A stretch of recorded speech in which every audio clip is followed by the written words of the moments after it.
Halo semuanya, ini adalah lanjutan dari film Kung Fu Panda The Dragon Knight yang kemarin telah admin bahas di part keduanya. Dan ini adalah part ketiganya. Akan tetapi sebelum lanjut, admin mengingatkan untuk kalian yang belum subscribe, untuk subscribe dulu ya. Kalau sudah, mari kita lanjut ke filmnya.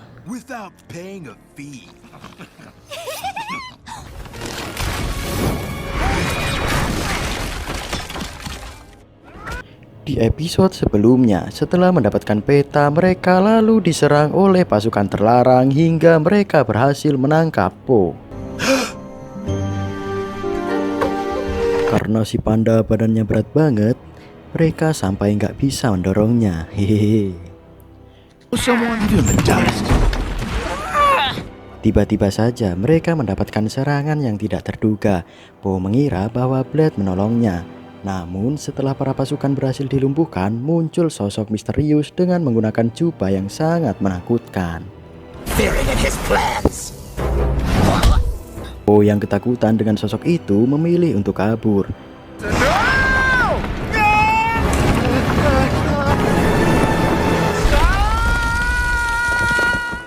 Po setelah itu melanjutkan perjalanan untuk merebut kembali sarung tangan Bugao.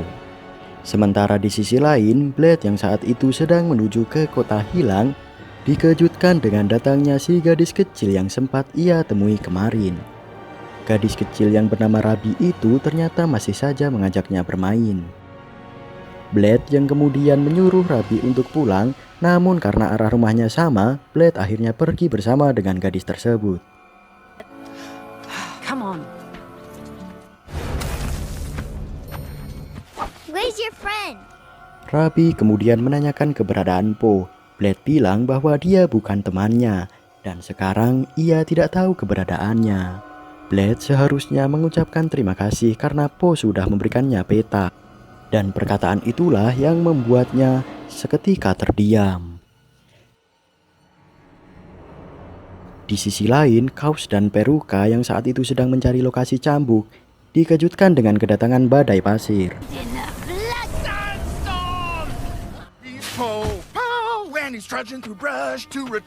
Sementara itu, Po tidak tahu harus pergi kemana karena ia tidak memiliki peta. Tiba-tiba muncul salah satu pasukan terlarang bernama Waiman yang ketakutan dengan sosok yang tadi. Ia lalu meminta maaf kepada Po karena ia hanya disuruh oleh Kaisar. Nah, di sini Po pun menanyakan kemana arah selatan. Namun setelah diberitahu, Waiman malah ikut. Di sini ia menawarkan bantuan agar Po bisa membersihkan namanya. Po jelas menolaknya karena ia sudah mencoba menangkapnya tadi. Waiman kemudian memohon agar Po mau memberikannya kesempatan untuk berubah. Setelah berpikir, Po pun memaafkannya karena semua orang berhak mendapatkan itu. Po yang sekarang sudah ditemani Waiman akhirnya kembali melanjutkan perjalanan. Sementara itu, si Blade akhirnya tiba di sebuah pasar yang berada di tengah gurun. Blade kemudian menyuruh si Rabi untuk pulang karena rumahnya itu tidak jauh dari pasar tersebut. Karena sudah seharian puasa, si panda langsung membeli beberapa makanan yang ada di pasar tersebut. You deserve it, boss. You don't miss it. Saat sedang makan, Klaus dan Peruka ternyata ada di sana. Namun Po tidak menyadarinya. Karena tidak punya uang untuk membeli makanan, Klaus berpura-pura tersedak agar adiknya itu bisa mencuri uang, juga makanan. Setelah perhatian semua orang teralihkan, ia lalu melancarkan aksinya. Nah, baru saat itulah Po menyadari kalau mereka ada di sana. Namun ternyata si Waiman sudah memborgol tangannya. Ia ternyata hanya berpura-pura agar bisa membawanya ke istana untuk diserahkan kepada Kaisar. Untuk kedua kalinya, Po kembali dikecewakan karena sudah menganggapnya sebagai teman dengan memberikannya kesempatan. Po yang kini sudah habis kesabaran akhirnya menyerang menggunakan gerobak. Sementara itu, Blade yang melihat kedua musang kemudian mengejar mereka. Begitupun juga dengan Po sambil menarik gerobaknya. Po sangat kesal setelah melihatnya ada di sana. Kini, Po dan Blade saling bersaing untuk menangkap kedua pencuri itu. Saat itu Wyman kembali datang. Blade yang merasa kasihan dengan Po akhirnya menghancurkan borgol tersebut, membuat gerobak tersebut menabrak sebuah tiang. Kini si Peruka tidak bisa pergi kemana-mana. Blade kemudian menyuruh untuk mengingat kembali wajahnya. Ia akhirnya sadar bahwa gadis kecil itu adalah Blade. Kakaknya sudah ia bunuh saat akan membunuhnya. Peruka berhasil menahan serangannya. Melihat nyawa temannya itu terancam, Po segera menolongnya. Klaus kemudian membantu adiknya hingga mereka berhasil kabur. Tiba-tiba muncul sosok menyeramkan yang diketahui bernama Colin dan langsung menangkap mereka menggunakan tali.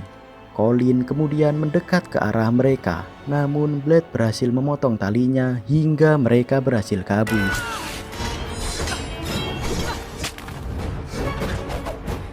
Saat mereka sedang dikejar, tiba-tiba muncul badai pasir. Karena tidak ada pilihan, mereka pun bersiap untuk melawan si Colin. Namun, secara mengejutkan Rabi menarik mereka dari bawah. Ternyata rumahnya itu berada di bawah tanah. Rabi kemudian menunjukkan jalan keluar kepada mereka. Mereka sangat berterima kasih atas bantuan tersebut. Blade kemudian memberikan peta itu sebagai permintaan maafnya, dan kemudian mereka pun kembali melanjutkan perjalanan. Oh my gosh, I knew it! 1,000 steps. Rabi kemudian menemui orang tuanya yang ada di pasar. Saat itu Colin mendatangi mereka dan bertanya mengenai Po dan juga Blade. Awalnya Rabi menolak untuk memberitahu. Namun Colin mengancam akan membunuh orang tuanya. Takut dengan ancaman tersebut, ia pun lalu menggambar sebuah peta yang sempat ia lihat dari peta mereka. Singkat cerita, Po dan juga Blade akhirnya tiba di kota hilang. Berdasarkan panduan peta tersebut tentunya. Namun anehnya mereka sama sekali tidak melihat tanda-tanda adanya kota hilang. Po kemudian melihat sekeliling hingga berhasil menemukan kota hilang tersebut. Sementara di sisi lain, kedua musang ini ternyata mengikuti si Colin dari tadi. Namun tanpa diduga, aksi mereka pun ketahuan. Peruka lalu meminta untuk segera melepaskan kakaknya, karena jika tidak, ia akan membunuhnya. Klaus yang bersedia akan mengantarkannya untuk menemukan mereka, asalkan Colin bersedia untuk berbagi peta. Merasa tidak ada yang dirugikan, mereka pun akhirnya sepakat, namun dengan syarat dialah yang akan memegang peta tersebut. You if you like. Kembali ke Po dan juga Blade. Mereka yang saat itu sedang mencari kota yang hilang, tiba-tiba dikejutkan dengan munculnya seorang monster batu.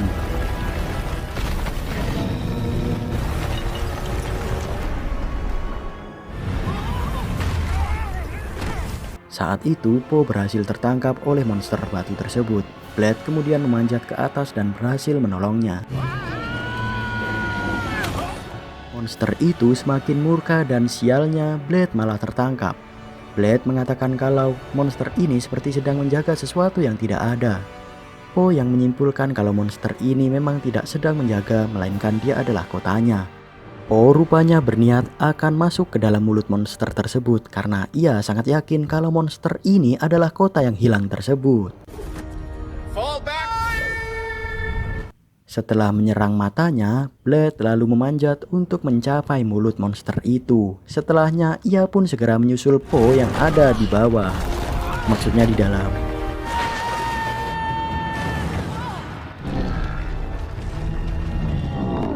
Ternyata dugaan Po benar. Terlihat di dalam perut dari monster itu terdapat sebuah kota. Mereka lalu mulai mencari tempat penyimpanan cambuk api, dan pada akhirnya mereka berhasil menemukan cambuk api yang ternyata berada di sebuah patung.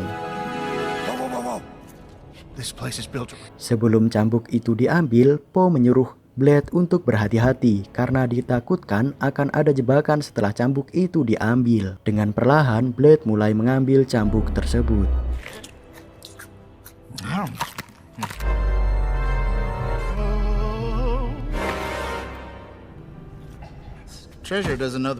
Saat setelah cambuk itu diambil, tiba-tiba muncul seekor monyet tua yang tidak henti-hentinya tertawa.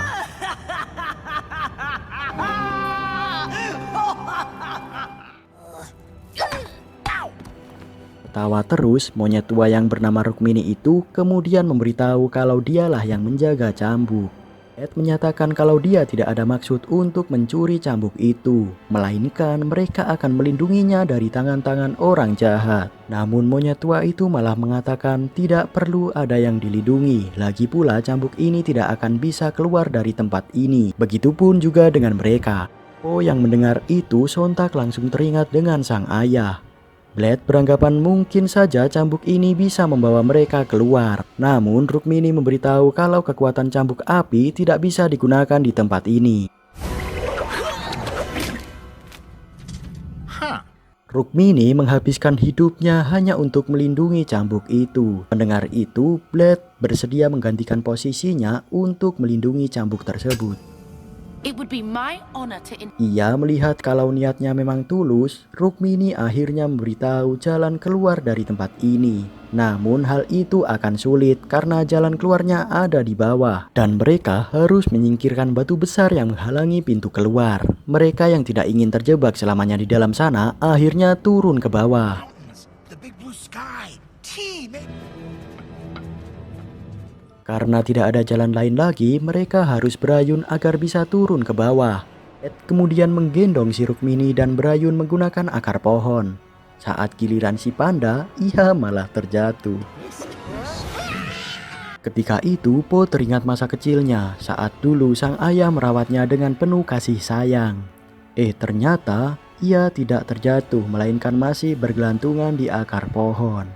Po lalu menggerakkan tubuhnya agar bisa berayun, akan tetapi ia malah terjatuh.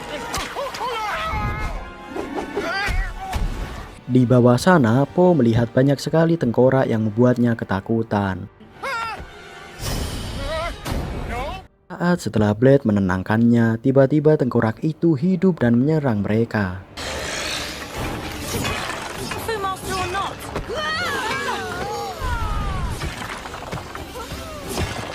Po hanya bisa terdiam saat melihat mereka diserang oleh para tengkorak. Ed bertanya-tanya kenapa seorang master kungfu tiba-tiba takut dengan segalanya. Po kemudian menjawab kalau dia sangat rindu dengan rumahnya dan itulah yang menjadikannya Po sangat ketakutan. Blade berjanji kalau dia akan membawanya keluar dari tempat ini. Hingga akhirnya Po pun kembali percaya diri dan menghilangkan rasa takutnya itu. Setelah menghancurkan tengkorak itu, Rukmini yang merasa sudah sangat tua akhirnya memberikan posisinya ke mereka untuk menjaga cambuk api tersebut. Setelah itu, Po dan Blade berusaha sekuat tenaga untuk menggeser batu tersebut agar mereka bisa keluar. Melihat ada celah, Rukmini kemudian keluar dari situ. Po lalu menahan batu itu dan menyuruh Blade untuk keluar terlebih dahulu. Saat akan keluar, Po dihentikan oleh salah satu tengkorak hingga membuatnya terjebak di dalam sana. Oh no. Dengan menggunakan cambuk api, Blade mencoba untuk menghancurkan batu tersebut. Meskipun berada di luar, namun anehnya kekuatan cambuk itu tidak berfungsi. Rupanya cambuk yang digunakan itu adalah cambuk palsu karena yang asli ada di tangan Rukmini. Terungkap kalau si Rukmini bukanlah seorang penjaga cambuk, melainkan seorang penjara yang juga menginginkan cambuk tersebut. Ia berniat untuk menjual cambuk itu kepada kaisar dengan harga yang sangat tinggi tentunya. Kemudian ia pun menggunakan cambuk itu untuk menyerang.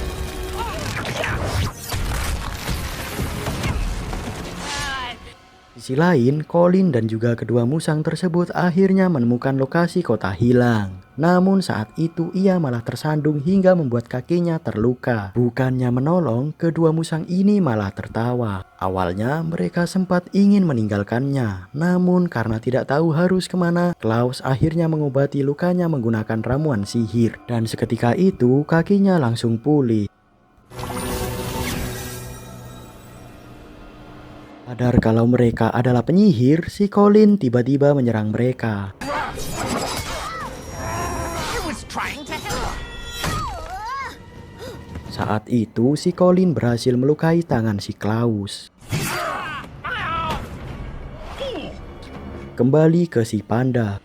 Di tengah kepanikannya itu, Po langsung ingat dengan jempol sarung tangan yang mungkin saja bisa menghancurkan batu tersebut. Kemudian ia langsung mencobanya. Saat jempol dari sarung tangan itu digunakan, maka secara otomatis akan saling terhubung sehingga membuat Po dan Musang saling tarik-menarik.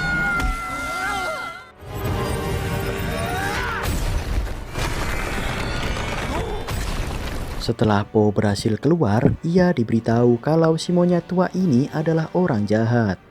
Ia kemudian menggunakan cambuk api untuk menyerang. Dan sialnya monyet tua itu berhasil kabur.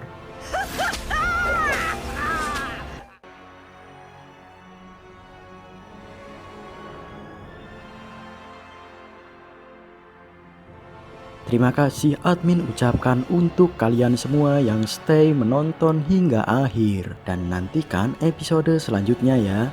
See you at the next time.